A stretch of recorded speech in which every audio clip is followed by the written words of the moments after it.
really hope you like this video.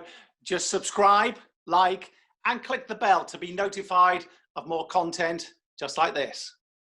Great to see John Richardson and Charlie McCann from Gibraltar.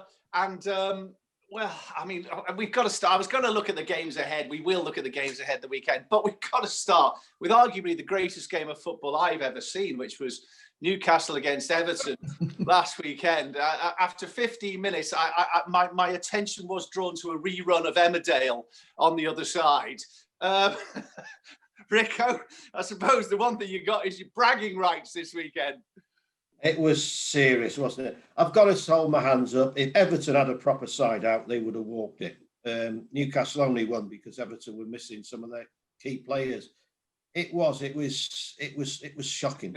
Hey, it was at least an upgrade on Wolves against Newcastle. That was even worse the week before. But yeah, obviously I was delighted that Newcastle won, but it's not enjoyable. It's not enjoyable. I mean, football should be an entertainment as well as getting 3 points. And, you know, when Calvert-Lewin scored in the 91st minute and the 6 minutes had gone up, I thought, I know what's going to happen here. I know what's going to happen here. But somehow we just managed to survive, and it was 3 important points. But nobody's getting carried away. It was watching paint dry, I'm afraid. But 3 points. Over to you, Charles. Well, I did say that Everton would win, and they were very, very poor. How you can pick Andre Gomez? Let's get it right. Carlo Ancelotti has done a lot right at Goodison. How you can pick Andre Gomez and Fabian Delph? John, you called it last week. You know, you said Newcastle would defend in sort of numbers. Everton had plenty of the ball, but I think without Richarlison, Everton have never won a Premier League game. While he's been at the club, but you know, is suspended or out injured. And Gomez and Fabian Delph just kept getting each other's way. There was no pace. Obviously, without Rodriguez, how Gylfi, God love him, it keeps getting the game. It's embarrassing. And then the stealth of Bernard comes off. You know, if you're Anthony Gordon can run. Niels Nkunku, I thought, was the only threat we had, yet we took him off and put Delph back to a left back. I can't understand why you've got to go a goal down, albeit controversially, but again, Everton have had the luck in the games against Liverpool and Crystal Palace, so to a lesser extent against Brighton. So, you know, that you won't get any moaning from me. I just can't understand why Everton decided that a point, and if we're going to win at St James's Park, we're going to nick it. Instead of, we are top of the league, let's have a go. If we get beat, we were petrified. I want Ben Godfrey to play centre-back instead of Yerry Mina tomorrow. This is a massive game for Everton. Rodriguez. Everyone will talk about the game as a massive game for Manchester United and Ole Gunnar Solskjaer. Manchester United will beat Everton tomorrow. I think Manchester United played their part in what I thought after the turgid Newcastle versus Everton game. I thought that Manchester United versus Arsenal game was from a different era. I thought it was a good game of football. I really did think it was. I know they've been beaten again midweek, Manchester United. I don't think, he's covering himself in glory. Anthony Martial will be back. And James Rodriguez, I think, will be back, and Luca Dean will be back for Everton. But I didn't think Ancelotti covered himself in glory with either his team selection or how we played at St James's Park. And I probably do think it was the best team won as well, the best of two very ordinary teams. Charlie, just briefly, will Jordan Pickford play? Yeah, I think he will. Yeah. I think he took him out of. When he didn't get that penalty as well, we didn't, and the camera panned to it. I saw his reaction. I liked his reaction. It was not ha ha ha. He's covered himself in glory by saving a penalty. I'm not going to be playing next week. I think he will. I think he will be back against Manchester United. I think the furore over the poor challenge on Virgil van Dijk has sort of affected everybody at Everton. To some extent, whether it's affected referees as well, it is arguably another thing. Certainly Ancelotti would say that. But a big game for Everton as well as Manchester United. Bang, bang, 2-0. Of course, that now looks a decent not that bad a result. Since Southampton are playing so well, but that it was the Newcastle game was dreadful. I'd have played Anthony Gordon instead of any 2 or 3 of them. But he's got a big decision to make. I think Delphorgo and Gomez will not play tomorrow. One of them will. Rico, you said last week, sort of newspaper editors they don't want grey, they want a black or a white. If Everton beat Manchester United tomorrow, does Ole Gunnar Solskjaer lose his job? There's every chance, yeah, because we've got the international break coming up, and that's a graveyard for managers these days, isn't it? I think anybody in trouble, they lose a game just before the international break, and they say, well, this could be it, because it gives time for clubs to do their digging. Although, I think this is obvious. We all know who's going to be manager. Correct. Exactly. So, yeah. So under normal settings, I'd agree with John completely that this is when. But everybody knows if Solskjaer goes, there's only one person taking over, and that's Pochettino. Pochettino had a net midweek, didn't he, with the Sky Sports? He came on. Yeah. Oh, guys, remember me? And it was almost as if somebody, right, his agent had said, right, let's get back in here because we might be at a stadium near you very soon. The only thing is, which might surprise people, you look on social media, which none of us like really, but you have a look at it, and Man United fans are not exactly aghast. Man United fans are not exactly jumping up and down at the thought of Pochettino. A lot of them are saying, well, what's he won? And of course, he hasn't won anything with top he would go for. It's ridiculous that it now hinges on one game, because, Ed Woodward, if he thinks that Solskjaer's the man, then he should stick with him, whatever. And this is football. We mentioned last week, it's a roller coaster, isn't it? Black and white, and that's been Man United's season. You think at certain times, they turn the corner, they look like a really good young side that are going places. Then suddenly the next game, that was a shocking defeat in Turkey. And the first goal, I think we all agree, I've never seen a goal like that in professional football. You see it, under 10s or under 9s or whatever. I have never, ever seen that in God knows how many years of watching football, that a striker is left on his own on the halfway line. It was just incredible. And I think that drove a dagger into the back of Solskjaer, to be honest, because that was awful, woeful, and should not happen to any club, never mind Man United. So I think his fate was almost sealed. But if they win well at Everton, then ridiculously, he'd be safe again. And that's the world we live in. And also, don't forget, newspapers are part of it, are involved in this, because the leaks come, and you do Solskjaer for the chop, blah, blah, blah. So by the time it happens, nobody's surprised. Everybody's saying it had to happen, it's inevitable. So the newspapers have done the job for Man United. But it's ridiculous, but I do feel that his job depends on this one game. It's a bigger discussion than we've got time for, because it'll probably take 24 hours. But the point, 2 points were made in the week. You've got Moyes, Mourinho, Van Gaal. Can they all be wrong? And the first thing Jamie Carragher said, that you've got to sell Paul Pogba, which I know, Rico, is dear to your heart. But you kind of think either if Solskjaer stayed or if somebody came in. It's not the worst set of players, or it's not the worst football. It's obviously not the worst football club to come into, but you kind of feel there's half a side in there, don't you? Yeah, I agree with everything you say there, Rob. There is a decent side there, and there's some good young players there, as we know. Who wouldn't want Mason Greenwood and Marcus Rashford? You can get a tune out of the sulk, Anthony Martial.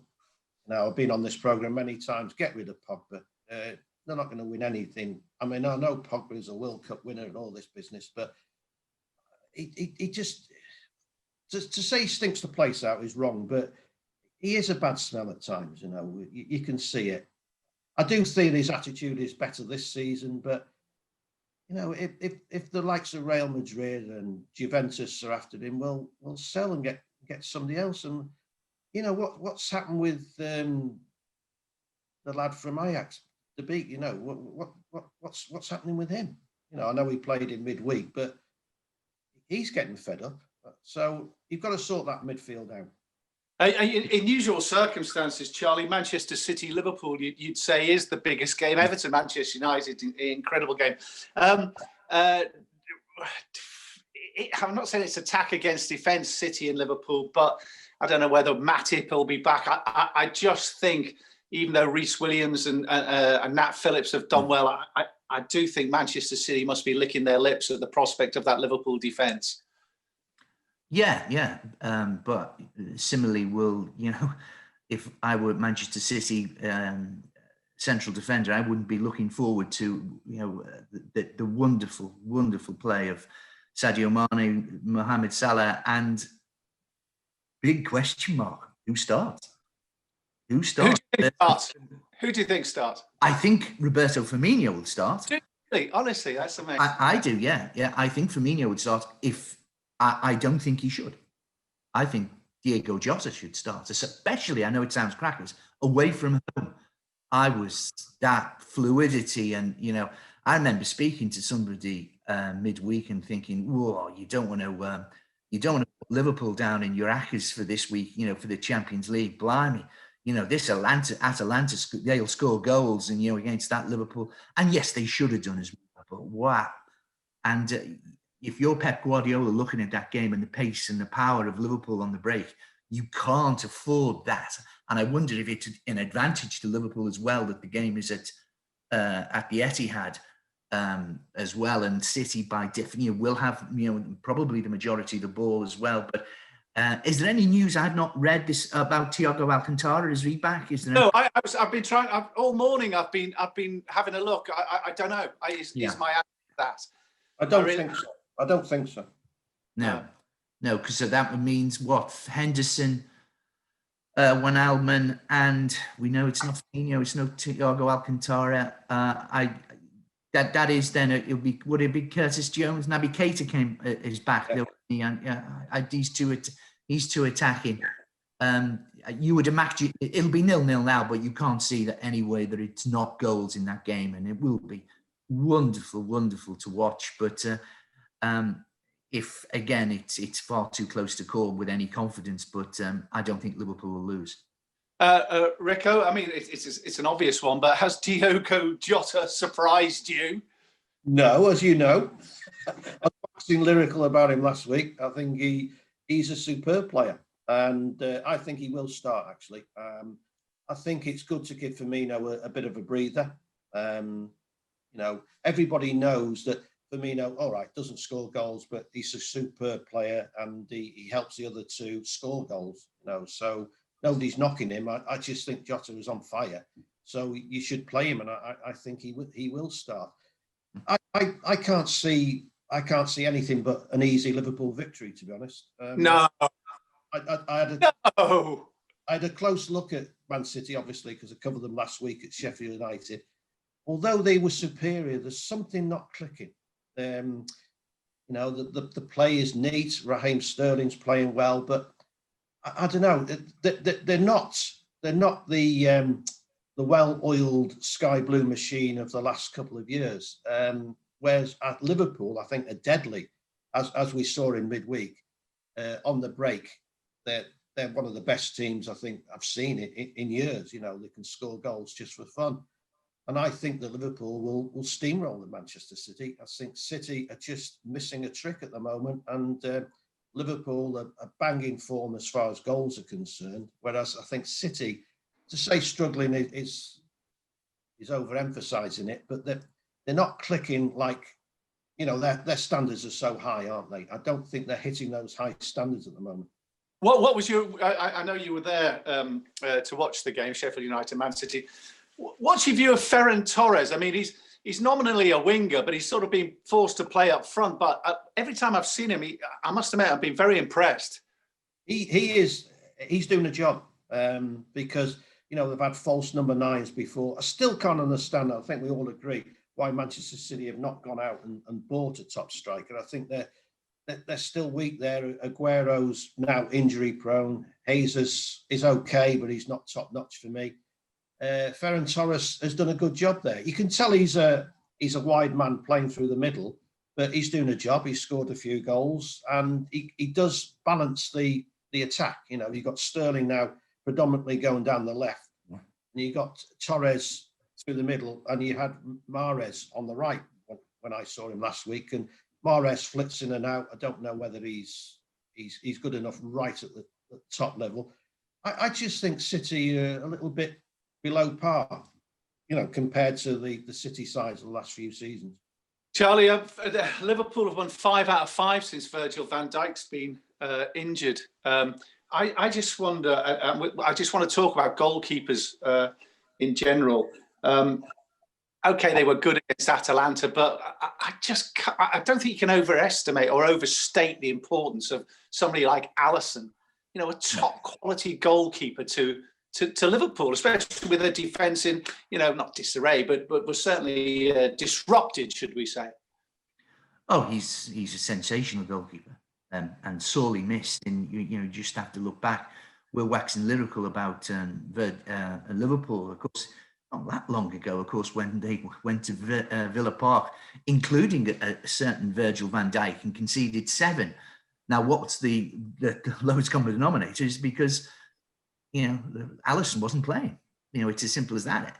Everton were winning games early in the season, but Jordan Pickford's still throwing one in the back of the net. Your goalkeeper is, you know, Everton have kept, is it one clean sheet so far this season, and they're still right up there. I do think that I can't agree with John there, and I think City will. I think any team with sort of Kevin De Bruyne in, I would want Phil Foden to play. It'll be interesting to see who whether he or Gundogan plays. I can see where John's coming from. With you here, by the way.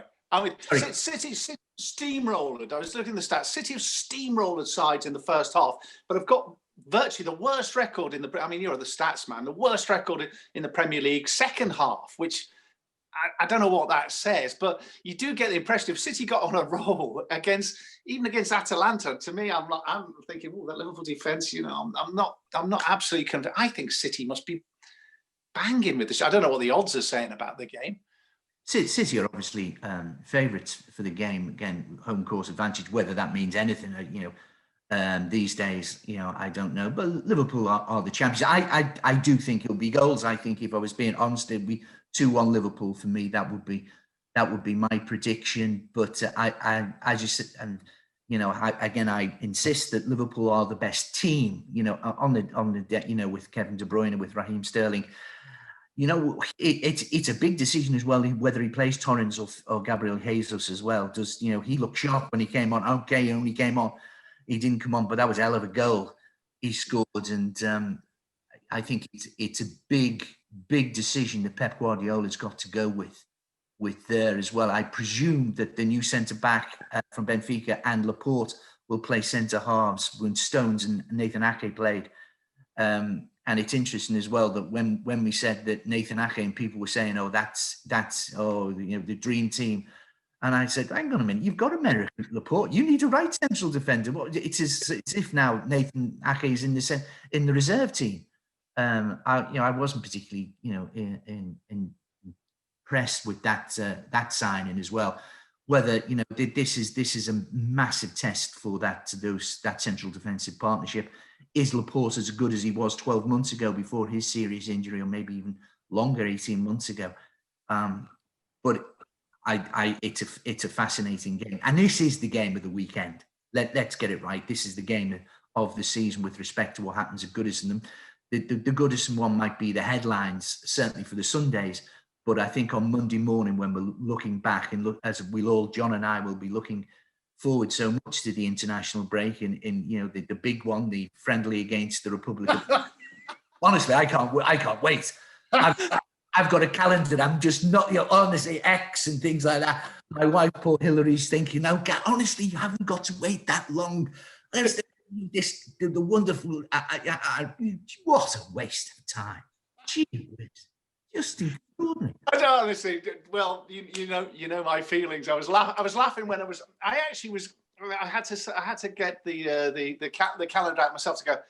Oh, I knew it was International Week, but it was like, who are they playing? Oh, right, okay. Yeah. Anyway, listen, Rico. It's Chelsea against Sheffield United. I know you saw Sheffield United, and I am not pointing the finger at Aaron Ramsdale, the goalkeeper who's come in, but you know when they had Dean Henderson last year, who was so influential. Then when they're playing Chelsea.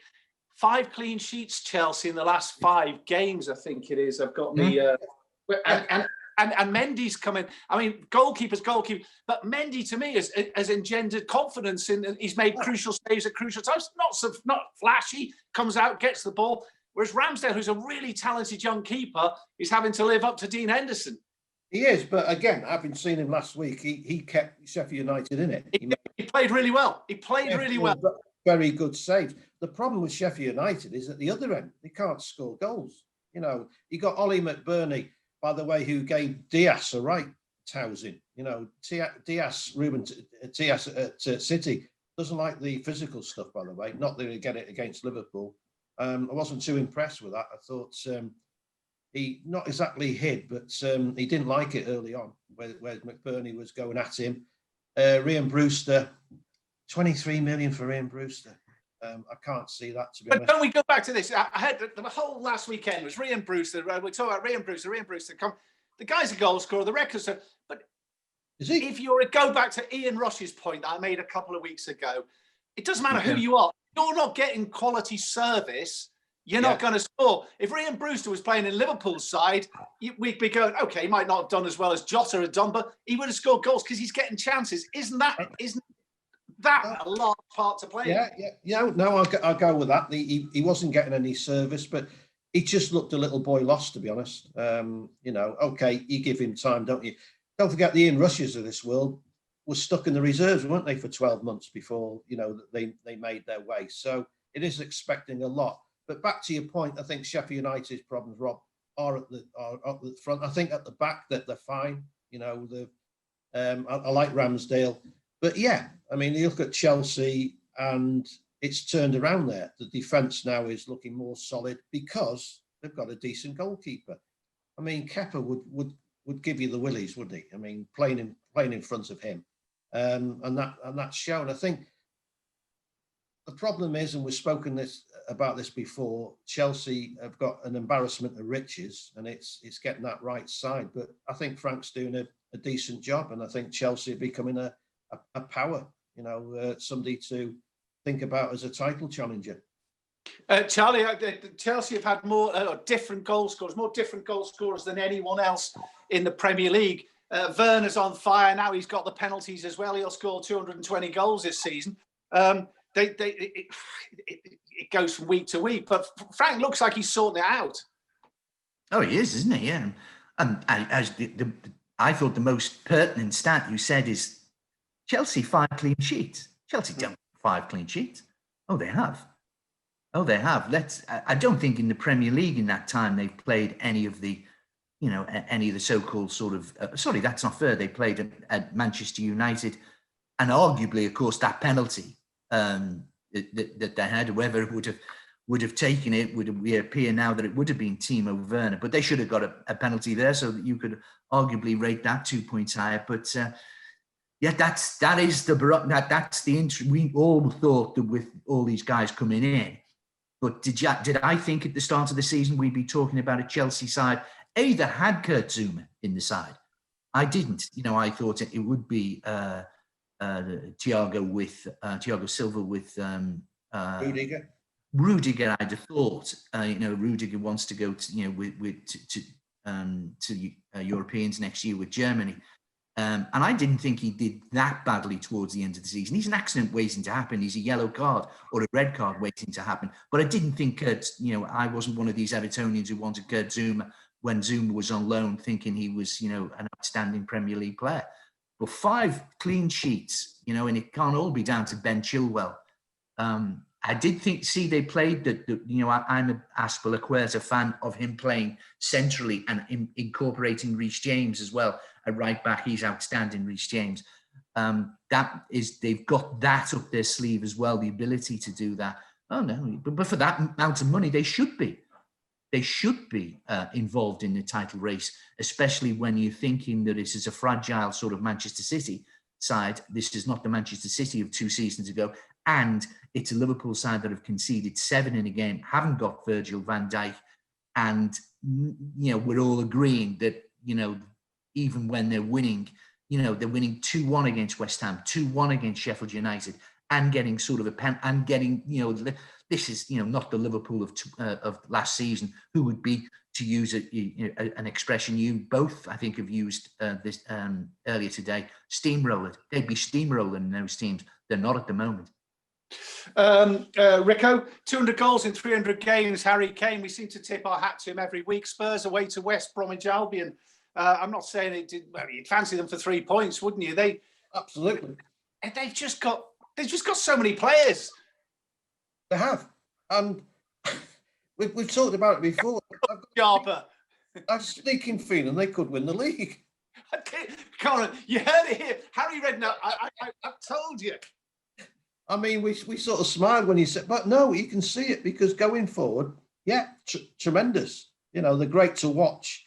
And Harry Kane, yeah, I mean, I said before, Harry Kane a few years ago, I tipped my hats to him. I didn't think he was going to be the player he is now, but he's a fantastic all-round player. He could play in the middle of centre of midfield, couldn't he? You know, he can spray the ball around. He can play in 2 positions at once, and he is playing in 2 positions at once. His link-up play is fantastic, and as I said before, Rob, he's a fantastic lad as well. So absolutely delighted for him. Derby takeover, was that a surprise to you? No, funny enough, somebody had been telling me about it for the last few weeks, and I've sort of ignored it because obviously I come from an area where takeovers don't happen, you see. So, oh no, this isn't going to happen. Oh, surprise, this one is going through. Very good news for Derby, and I think you know better than me, Rob, where the money's going to come from, and obviously it's going to fantastic news for Derby County, who should be, by the way, you know, one of those that in the Premier League, when you think of the Brian Clough era, etc., and where they are now struggling to stay in the Championship. Yeah, good news. Charlie, give us is there anything a better the weekend football-wise? Is there anything you fancy that you can share with us? I all week I've been banging on that 6-4 for Manchester United at Everton is too big. Is too big. I think, you know, Everton have been found out, as well as, you know, in recent weeks, and I think the lack of pace. Rodriguez, James will come back in, which is but Richardson is such a sorry to interrupt. I did have to smile. There was a piece in one of the papers this week that said Ancelotti had to come out and defend James's running stats, which I think we've been saying since the start of the season. I mean, he's obviously a wonderful player. He's this, he's that, assist, but he can't run. No. But if, you know, you're not telling me that Ancelotti and the Everton, you know, statisticians didn't, you know, he's not Jordan Henderson. You know, people keep telling me. I think I've explained that my friends at Opta were asked by Liverpool a few years ago, yeah, who's the one midfield player in the Premier League who gets box to box, who's blah blah, and they said they came around, blah blah, did this, that, Jordan Henderson, and for 12 months everyone laughed at Liverpool. They're not laughing now. Yeah. Sorry. That's interesting. If you're looking at stats, have a look at Lionel Messi's running stats. They're not too good. He's not bad. No, he's not bad. No. He's not bad. They had a pop at him for his defending in the week. Oh, right. But yeah, we'll forgive him. Okay, so Manchester United at Everton. Rico, where are you this weekend? What have you got? It's the big one. It's the FA Cup first round. It's FC United against Doncaster Rovers. Brilliant. That's all right. Makes a change, doesn't it? Have you got any? I mean, I can't say what have you got for Sunday, because that would be telling. But have you got anything up your sleeve that you can share with us? Well, I've done a big piece on the history of Melwood, because Liverpool are moving to Kirby during the international break. See, the international break's useful for some things. You know, so they've got the removal vans in at Melwood. Done a piece on that. I've also, I don't know if it's getting in this week, but I've done, I think, an interesting piece with Paul Ashby, who was a car valeter at Man United. And oh, yeah. One of the blokes that used to work for him was a certain Liam Gallagher. Remember him? Wow. And he went on to help form Oasis, this lad. But it also, he's... Paul Ashby wasn't in Oasis? No, Paul Ashby helped form... Well done. Right. Okay. Well done, Charlie. Liam Gallagher, Noel Gallagher, Bonehead, a few others. Anyway, this guy, Paul Ashby, is now helping young players who get rejected by football clubs. He's helping them get new clubs because of his contacts in football. Oh, great. So a little bit of Oasis and a bit of football. There you go. And with that, we will finish. Rico, Yeah, thanks. Don't look back in anger, Rob. Yeah. Slip inside the eye of your mind. Yeah. Old Charlie, thanks a lot, mate. See you guys. Have a great week. Take care, fellas. International break. See you, lads. See you, fellas. Take it easy.